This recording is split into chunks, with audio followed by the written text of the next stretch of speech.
সন্দেশখালীর এই আন্দোলন থেকে পুলিশ প্রশাসন শিক্ষা নিল। কি শিক্ষা? আসলে সন্দেশখালীর পাশেই হচ্ছে বাংলাদেশ সীমান্ত, এছাড়াও নদী দিয়ে ঘেরা হচ্ছে সন্দেশখালীর 2 নম্বর ব্লক। এবার বার্জের ব্যবস্থা করা হলো, নৌকা লঞ্চ দিয়ে হচ্ছে না, বার্জে করে গাড়ি পৌঁছে যাবে বিভিন্ন জায়গায়, আর তাতে পুলিশের নজরদারিতে হবে সুবিধে। স্পেশাল স্টোরি দেখুন।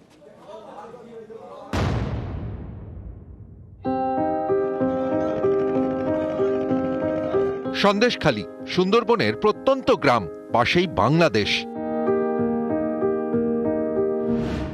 এর মধ্যে সন্দেশখালী 2 নম্বর ব্লকের বেশিরভাগ এলাকাই নদী দিয়ে ঘেরা। যোগাযোগের মাধ্যম হয় নৌকা, না হয় লঞ্চ। গাড়িতে যাওয়ার উপায় নেই, তাই নদী পেরিয়ে পুলিশের টহলদারিও ঠিকমতো হয় না বলে অভিযোগ। এই সমস্যা সমাধানে উদ্যোগী পরিবহন দফতর। সন্দেশখালীর প্রত্যন্ত গ্রামেও এবার গাড়িতে যাওয়া যাবে। বার্জে চাপিয়ে নদী পেরিয়ে গাড়ি যাবে সন্দেশখালী 2 নম্বর ব্লকে। যোগাযোগ ব্যবস্থা ভালো হলে মানুষের অর্থনৈতিক অবস্থা ব্যাপকভাবে ফিরে যাবে। ডাইরেক্ট কলকাতার সঙ্গে আমাদের যোগাযোগ বেশি ডিসটেন্স হবে না, প্রশাসনিক দিক থেকে খুব দেখভাল করার সুবিধা হবে। এটা সরকার করলে তো খুবই ভালো। কয়েক সপ্তাহ ধরে সরগরম সন্দেশখালী, যাবতীয় উত্তেজনা 2 নম্বর ব্লকে। এই ব্লকেই রয়েছে কলাগাছি নদী। এই নদীর একদিকে ধামাখালী, আরেকদিকে সন্দেশখালী গ্রাম। ধামাখালী পর্যন্ত গাড়ি যায়, বার্জ চালু হলে গাড়ি উঠে যাবে বার্জে, তারপর নদী পেরিয়ে সন্দেশখালী গ্রাম।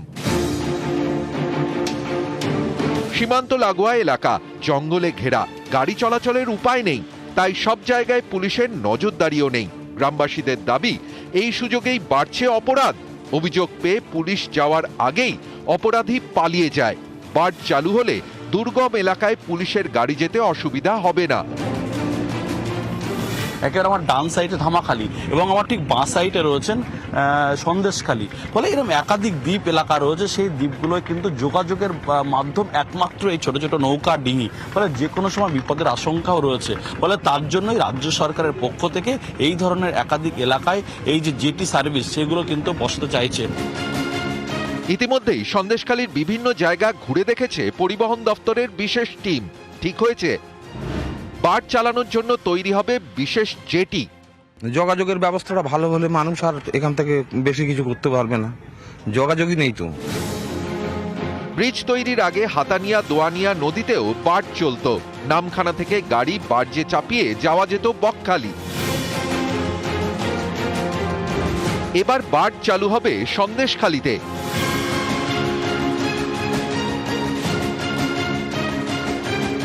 ক্যামেরায় কাঞ্চন ভৌমিকের সঙ্গে জিয়াউল আলম, নিউজ 18 বাংলা।